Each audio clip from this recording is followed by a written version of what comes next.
Executing strategy the right way is not everyone's business.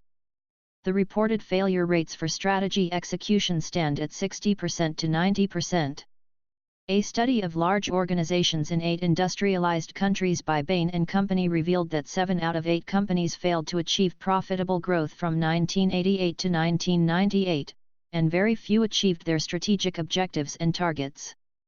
The reason for such astronomical failure rates for strategy execution are, primarily, fragmented and cumbersome strategy management processes.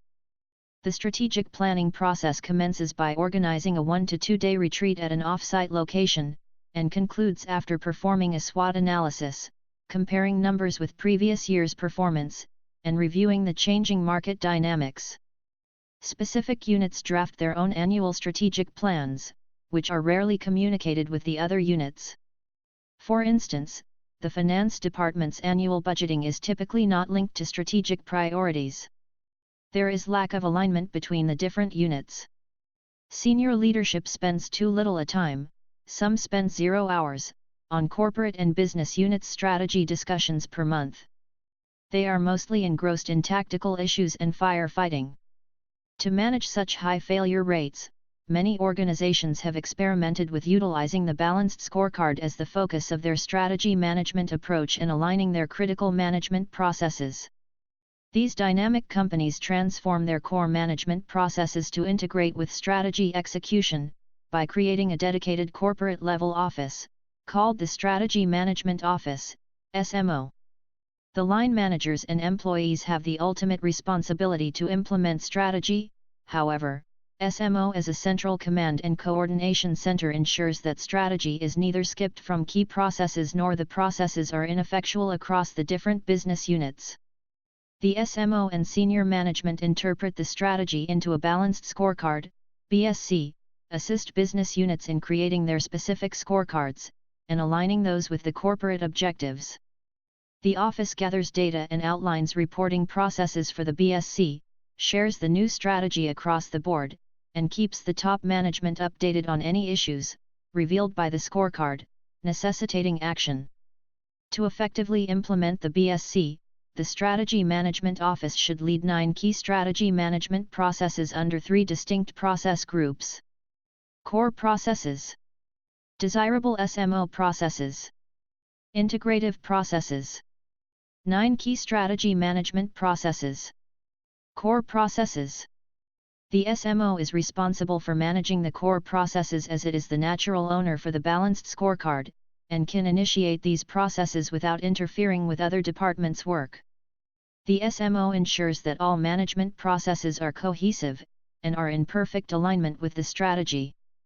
The core processes include the following processes: scorecard management, organization alignment, strategy reviews. The SMO facilitates in translating the updated strategy into the scorecard map and objectives during the annual strategy meeting. The office guides the management team in identifying targets and strategic initiatives required to achieve targets, holds periodic trainings on the BSC management system, and coaches project leaders about the BSC tools, terminologies, and measurement definitions. The SMO supervises the data collection and reporting process, selects the BSC software system to draw data automatically from various databases, and ensures the integrity of the reported BSC data. The SMO also aids the organization in developing a consistent view of strategy, coordinating between complex business units, and communicating the BSC across the entire organization.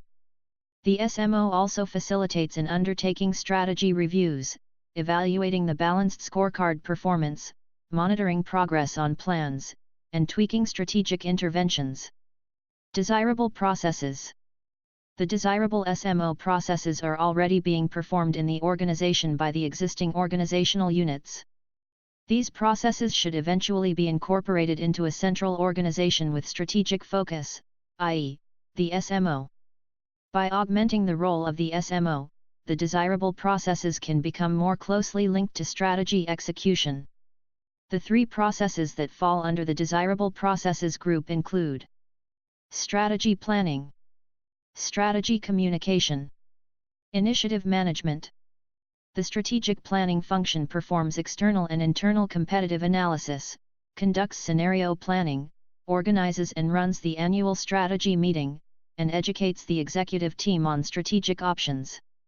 Likewise, effective communication of strategy and the balanced scorecard measures, targets, and initiatives to all employees is vital for their contribution to the strategy. The SMO should serve in a coordinating role, reviewing the content and frequency of messages to ensure these correctly communicate the strategy, as a trainer to ensure that sufficient knowledge of BSC is included in employee education programs, and help in crafting the strategy message delivered by the CEO. During the year, the SMO needs to monitor all strategic initiatives to ensure that they are being actively managed, report on initiative progress at management meetings, and actively analyze strategic initiatives to guarantee availability of sufficient resources, priority, and focus. Integrative processes. Existing departments retain the prime responsibility for the integrative processes so as to benefit from the discipline, knowledge, and professional expertise of the concerned department. The SMO ensures the alignment of these critical processes with the strategy.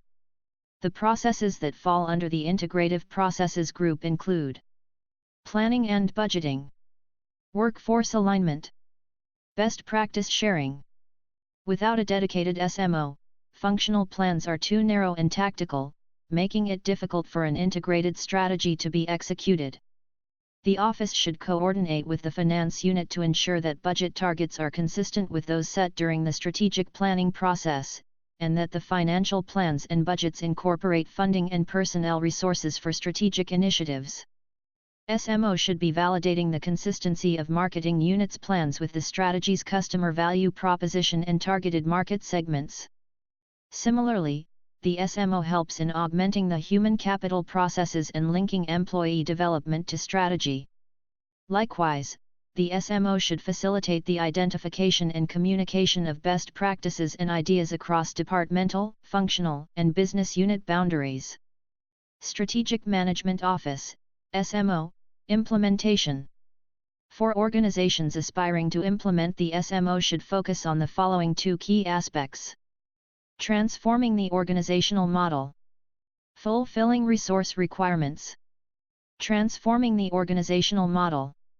There are 4 different organizational models that have been found to be working at organizations striving to implement the Strategy Management Office, including direct to CEO, direct to CFO, with direct access to CEO, indirect to CEO, -1 level, indirect to CEO, -2 levels. Fulfilling resource requirements. In evaluating SMO resourcing requirements, take a look at the slide below, which maps the 9 strategy management processes to their respective SMO roles. SMO roles and responsibilities. Interested in gaining more understanding on how to effectively execute the Strategy Management Office? On the Fluvi Marketplace, we have a series of 3 editable PowerPoint presentations on the SMO. Strategic Management Office, SMO, Primer. Strategy Management Processes. Strategic Management Office, SMO, Implementation. Please find the link in the description below. Are you a management consultant? You can download this and hundreds of other consulting frameworks and consulting training guides from the Fluvi Pro library. Link is in the description below.